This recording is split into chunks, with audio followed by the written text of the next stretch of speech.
그때 그 용이 바닷가 모래 위에 섰습니다. 나는 바다에서 짐승 하나가 올라오는 것을 보았습니다. 그 짐승은 뿔 10과 머리 7이 달려 있었는데 그 뿔 하나하나에 왕관을 쓰고 있고 그 머리 하나하나에는 하나님을 모독하는 이름이 붙어 있었습니다.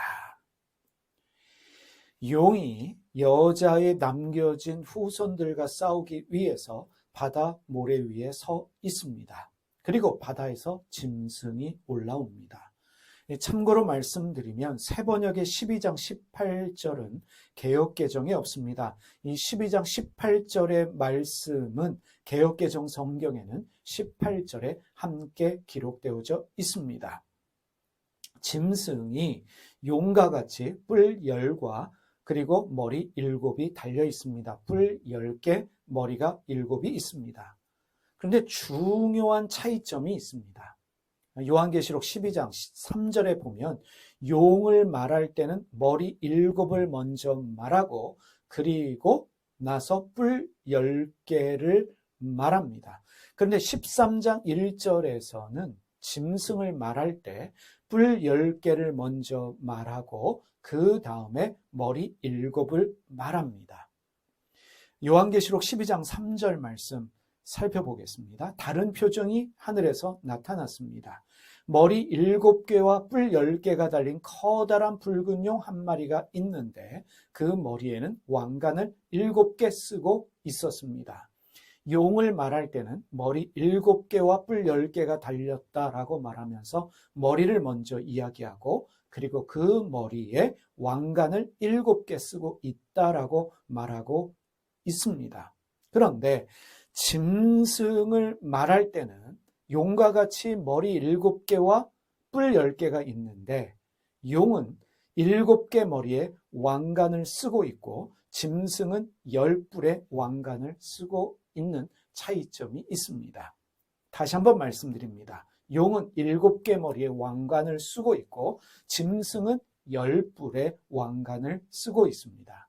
이것을 통해서 용이 실세라는 것을 알 수 있습니다. 머리에 왕관을 쓰고 있는 용이 실세이고 용이 짐승을 바다에서 불러내었다는 것을 알 수 있고 또 한 가지 짐승은 용에게 권세를 받아서 활동하는 용의 하수인이라는 것을 우리가 알 수 있겠습니다.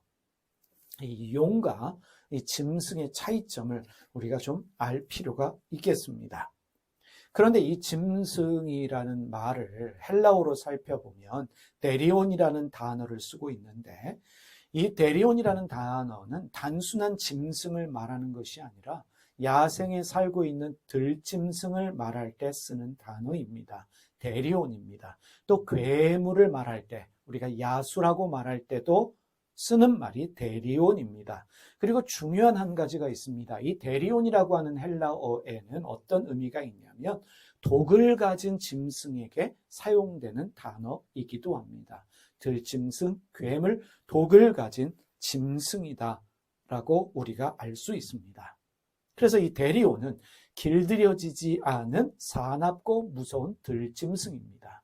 이 광야, 사막에 살고 있는 길들여지지 않는 사나운 동물이 짐승이 바로 데리온입니다. 들짐승입니다. 그리고 데리온은 이미 말씀드린 대로 독을 가지고 있습니다. 독을 가지고 공격하고 해를 가하는 두렵게 하는 짐승입니다. 사람에게 해를 가하는 사람을 두렵게 하는 독을 가진 짐승이다 라고 우리가 이해할 수 있습니다. 데리온은 사탄의 하수인입니다. 사탄의 하수인으로 사람을 괴롭히는 존재가 바로 데리온, 들짐승, 괴물입니다. 이 데리온, 들짐승, 괴물이 바다에서 나왔습니다. 그런데 우리가 요한계시록을 통해서 여러 번 살펴보았지만 이 바다는 악의 영역입니다. 특별히 요한계시록에서 바다는 악의 영역을 상징하고 있는데 이 짐승이 이 들짐승이 괴물이 데리온이 바다에서 나왔다라는 것을 통해서 악에서 나온 존재다, 악한 존재다라는 것을 우리가 알 수 있습니다. 데리온은 악하게 말하고 악하게 행동하는 존재입니다. 이 대리온, 들짐승, 괴물의 머리에 있는 10뿔에는 왕관이 쓰여져 있습니다. 붉은 용은 사탄이라고 말할 수 있겠지요. 이 사탄은 머리에 왕관을 쓰고 있는데 이 대리온, 짐승은 뿔에 왕관을 쓰고 있습니다. 사탄의 하수인으로 사탄의 흉내를 내고 있습니다. 그러면서 명예와 권력을 추구하는 존재라는 것을 우리가 이 뿔에 있는 10뿔에 있는 왕관을 통해서 짐작할 수 있겠습니다. 그리고 또 한 가지 중요한 것이 있지요. 이 대리온, 들짐승, 이 괴물의 머리 7에는 하나님을 모욕하는 이름이 붙여져 있다라고 말하고 있습니다. 하나님을 모욕하는 이름이 붙여져 있습니다. 무엇을 말합니까? 하나님에 대한 두려움이 없는 존재입니다. 하나님을 경외하지 않는 존재가 바로 대리온, 들짐승, 괴물이라는 것을 우리가 알 수 있습니다. 신을 모독하고 조롱하는 것이 바로 대리온이 하는 일입니다. 짐승, 이 괴물이 하는 일인 것을 우리가 알 수 있겠습니다. 자, 그렇다면 여러분, 우리는 이 바다에서 올라온 대리온, 들짐승, 괴물을 통해서 무엇을 깨달아야 하는가? 이것이 오늘의 질문입니다. 사탄의 하수인이라고 말하는 이 대리온을, 이 괴물을 우리는 어떻게 이해해야 하는가? 그 대리온은 우리 내면에 살고 있다는 것을 깨달아야 합니다. 그 괴물이, 그 들짐승이 사탄의 하수인이라고 말할 수 있는 이 대리온이라는 존재가 내 안에 살고 있구나라는 것을 깨달아야 합니다. 여러분, 우리를 돌아보십시다. 우리의 내면을 살펴보십시다. 우리 안에는, 우리 내면에는 길들여지지 않은 사납고 무서운 성품이 있습니다. 들짐승과 같은 요소들이 우리 내면에 있습니다. 때로는 독을 가지고 다른 사람을 공격하고 해를 가하는 말을 합니다. 행동을 합니다. 우리 말에 독이 있을 때가 있어요. 우리 행동에 독이 있을 때가 있습니다. 우리 안에 대리온이 살고 있습니다. 다른 사람을 두렵게 하고 다른 사람을 괴롭게 하면서 악하게 말하고 행동할 때가 있습니다. 괴물과 같은 부분들이 우리 내면에 있다는 사실입니다. 우리 머리에도 왕관을 쓰고 싶은 그런 마음이 있어요. 이 짐승이 10뿔에 왕관을 쓰면서 명예와 권력을 추구하고 사탄을 흉내내는 것처럼 명예와 권력을 가지고서 다른 사람들을 지배하려는, 나를 자랑하려는 속성이 우리 안에 있다는 것입니다. 하나님을 두려워하지 않는, 하나님을 경외하지 않는, 하나님의 뜻을 추구하지 않으려는 마음이 우리 안에 있습니다.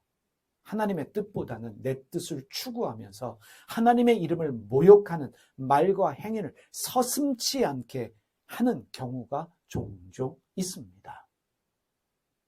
내 안에 괴물이 있구나. 내 안에 대리온이 있구나. 내 안에 길들여지지 않은 들짐승이 있구나. 내 안에 독을 가진 괴물이 있구나라는 것을 깨닫고 우리가 하나님의 말씀으로 성령을 의지해서 그것을 내 안에서 쫓아내야 합니다. 그것을 내 안에서 내보내야 합니다. 바로 그것이 영성이고 회개이며 신앙생활입니다. 사탄의 하수인이라고 말할 수 있는, 용의 하수인이라고 말할 수 있는 그 괴물이 내 안에 있다는 것을 깨닫고 그 대리온이 내 안에 실제하고 있다는 것을 깨닫고 하나님을 의지하면서 오늘도 그 괴물을 내 안에서 내보내는 그런 은혜가 여러분과 제 안에 있기를 소원합니다. 기도하겠습니다. 살아계신 하나님 아버지, 우리가 우리 안에 이 대리온이 있다는 것을 알게 하여 주시옵소서. 하나님을 경외하지 않는, 내 뜻대로 행하려는, 독을 가지고 다른 사람에게 악하게 말하고 악하게 행동하는, 하나님을 경외하지 않는 그러한 대리온이 내 안에 있다는 것을 깨닫고 그것을 내 안에서 쫓아내는 신앙생활하게 하여 주시옵소서. 내 안에 있는 악을 발견하고 그것을 회개하고 버릴 수 있는 은혜가 우리 가운데 넘쳐나게 하여 주시기를 기도드립니다. 오늘도 하나님의 은혜로 하나님 뜻대로 사는 날이 되게 하여 주시옵소서. 오늘도 성령 충만함으로 우리를 다스려 주시기를 기도드립니다. 예수님의 이름으로